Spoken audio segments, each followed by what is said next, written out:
It's about our voices. Say our voices. It's about our votes. Say our votes.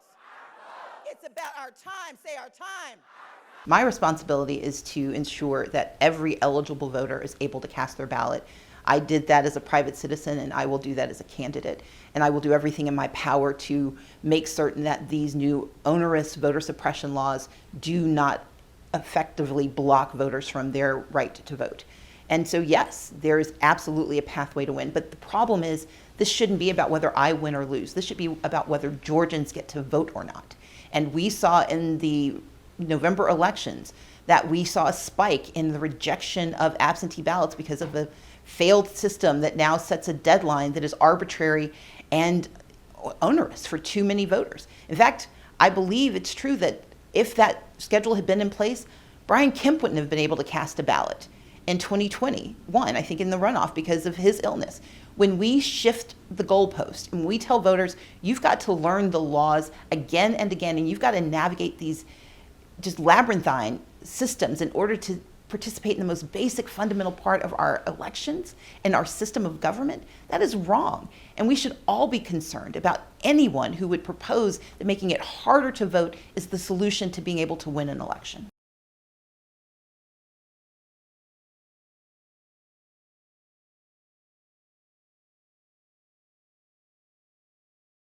The Freedom to Vote Act does exactly what we need it to do.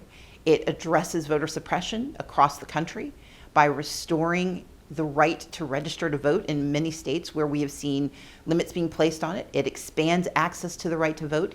It solidifies and puts in place permanently access to absentee ballots and making certain that drop boxes and other solutions that became wildly popular during COVID, but had been in existence pre-COVID, that those become permanent parts of our infrastructure. But it also tackles the attack on our democracy at its base level. States like Georgia and Texas that are actually subverting democracy by shifting responsibility and putting in place the opportunity to undermine our elections and have legislators and politicians substitute their beliefs for the choices of our electorate.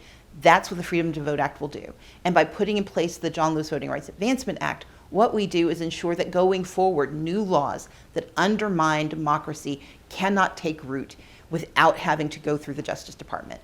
And so I believe that if we pass the Freedom to Vote Act and we pass the John Lewis Voting Rights Advancement Act, we're not going to solve every problem, but we're going to solve the core problems, the fundamental problems. And for the first time, we are going to have national standards so that the quality of our democracy doesn't depend on where we live.